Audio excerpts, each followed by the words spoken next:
Welcome to another player review on the channel, and we're going to be taking a look at 86 rated ones to watch Darwin Nunez. Because he just got a team of the week, that means his ones to watch got upgraded to an 86. He has +2s and +3s across the board. So let's take a quick look at kind of the upgrades that he did receive. We are going to be starting him out with that Hawk Kim style, and that means he's going to have the controlled accelerate type. Now, just as of today, the meta has changed with accelerate. Lengthy is no longer in. It's now explosive and controlled. So we're going to be using Hawk, test him out in controlled. We'll also switch him over to the lengthy Kim style just to kind of see what the difference looks like. But let's look at some of the upgrades he got. Like I said, 93 pace now, so that's +2 on the pace. He also has +2 on the shooting, looking very good in both of those departments. The passing got a nice upgrade with +3. The dribbling also got a +3 upgrade. Now, he definitely doesn't feel smooth on the ball, and I'm not expecting him to feel very smooth even with this upgrade now. You know, he does take some heavy touches, but we'll use that agile dribbling and strafe dribbling and try to see if the dribbling does feel somewhat decent now. And that 90 physical is going to be insane. He's definitely an aerial threat. He's going to be able to shield the ball very well, has a good bit of aggression, so he should be fighting for those 50-50 balls and hopefully winning them. But let's jump into division rivals and try him out. All right, we found Barella. Come on, I really wish Darwin Nunez would have gone for there, but he is able to make a run, get in that pocket of space. VVD was right there, but he got the shot off, and that was a banger. Look at that. Driven pass. All right, Nunez. Let's just go for that fake shot. And I don't know how the keeper stopped that. Got to time this perfectly.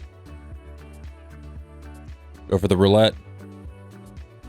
Didn't do too much there. Use that agile dribbling. See if we can just find this pass into Chiesa. Almost score that one. All right, Nunez. We've got Theo Hernandez making that forward run. Let's try to find a pass. That was actually really solid. Oh, I thought we were going to draw the pin. I did like that pass, though, from Nunez. Oh, into Chiesa. Actually, straight into Nunez. Somehow we can't score that. We have another chance, though. Rolin. Nunez just sitting there. Solid positioning. Just kind of backed into VVD there. Came forward, got the pass, and just destroyed the net. Nunez up against VVD. He's just able to accelerate so easily by him.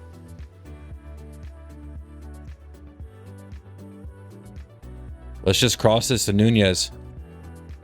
Oh yeah, that should be a goal. And there's no way the keeper's stopping that. All right, come on, make the run. Come on, Nunez.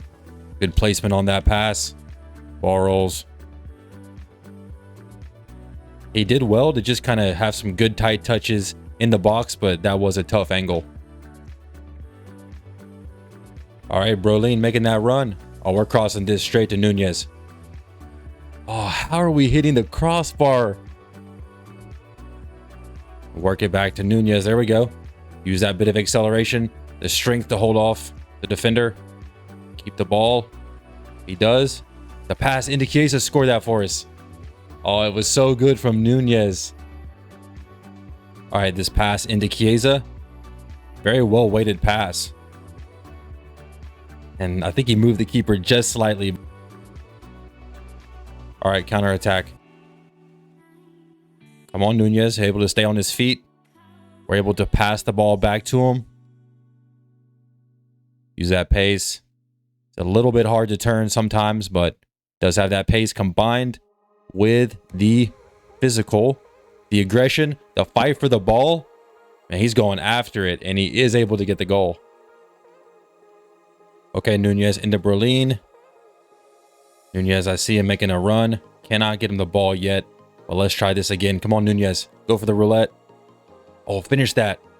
And he is able to somehow spin around the defender, get the ball back under control, and blast a shot. Oh, I do like that pass from Nunez. Come on, Brolin. And he is able to finish it. Nunez with the assist. His passing does feel a little bit better than the stats say. Make some moves for us. Into Brolin. Cross it into Nunez. And Nunez does win the header. That one was definitely contested. but he's able to show that heading accuracy and the jumping gets the job done. All right, into Nunez. We just need some good touches here. Good bit of pace. Back to Nunez and finish it. It's too easy yet again. Great positioning there in the box as well. We're able to pick out this pass into Chiesa, back to James, and Nunez is somehow able to stay onside there and show yet again that shot power and finishing ability. Quick pass into Nunez, back to Brolin. Nunez continuing his run here, somehow able to complete that pass, and that finesse shot around the keeper. Just too much to handle. All right, Nunez on the ball, back to Chiesa. Oh, I see you, Nunez, making that run against Koundé, just able to accelerate past him, and what a finish. We're back after testing out Nunez in several games of division rivals, and if this review does end up helping you out, please hit that thumbs up button to support the channel.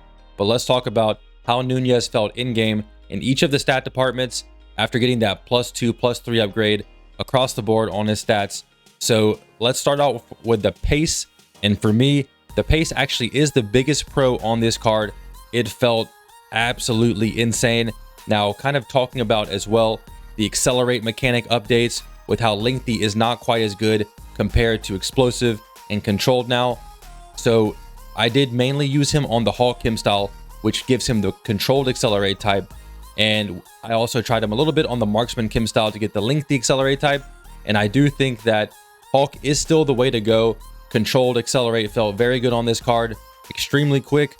And it does also give you that shooting boost and the physical boost, which makes more sense to me for the striker. So yeah, I would recommend Hawk. And kind of talking about on the flip side, when I came up against those center backs with the lengthy accelerate type, guys like VVD, Rudiger, he was flying past those guys. That 93 pace was able to shine against those center backs that definitely don't have 93 pace but are still fast. So yeah, like I said, this guy was flying past everybody. Really, nobody could catch up to him, and that was awesome to see. Now, moving on to the shooting, that 90 shot power combined with the 87 finishing most of the time was just too powerful for the keeper to do anything about, was flying into the back of the net.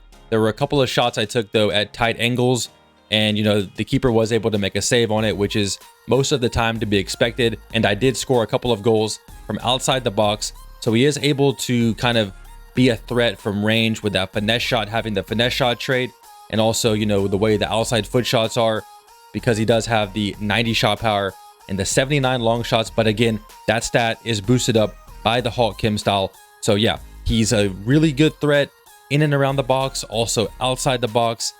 The shooting is top notch. Now, I do want to quickly talk about the attack positioning as well and his attacking runs. I thought that the attack positioning was also a very good thing on this card. He was able to kind of sit in those pockets of space in the box, and then that allowed me to pass him the ball there. He was also able to kind of use that physical ability and the strength to shield those defenders kind of back into them, take a couple of quick touches, and have that shot on goal. So yeah, the attack positioning in those pockets of space, the attacking runs as well, allowing me to send him those through balls and get in on goal. All top-notch stuff. Now, the passing being 74 and only 65 long passing. You know, I did try some long passes, some over-the-top through balls to my other attackers making runs, and I was surprised by how good they were. I mean, I feel like the passing is more like maybe high 70s, 78, 79. So nothing special, but still, like, I feel like he plays higher than a 74 in the passing department. The dribbling definitely was improved from when I last tried him out. I could tell that, you know, his touches were a bit more consistent. They weren't quite as heavy.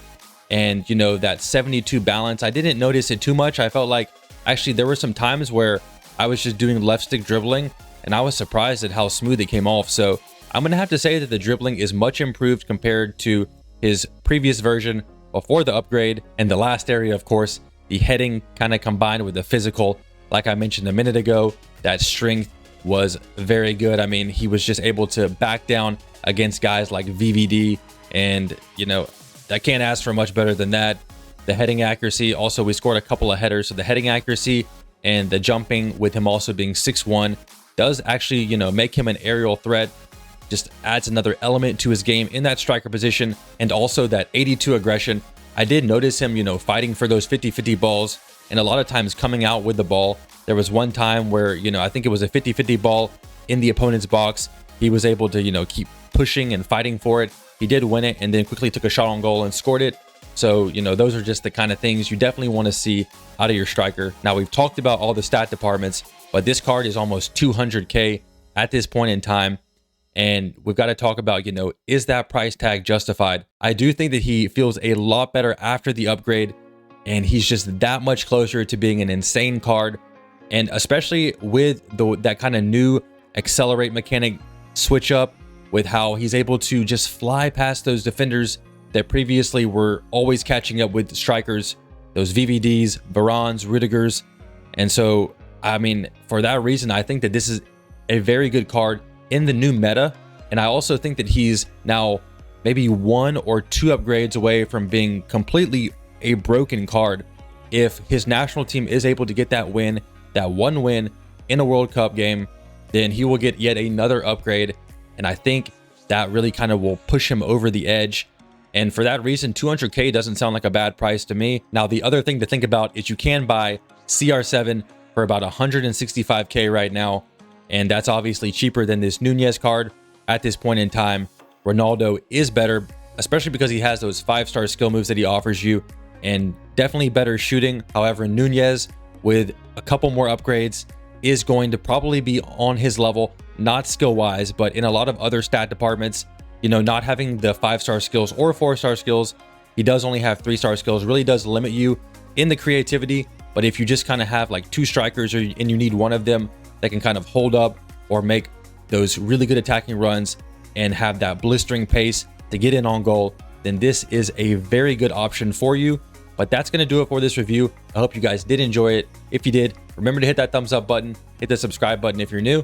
I'll catch you guys in the next one. Peace out.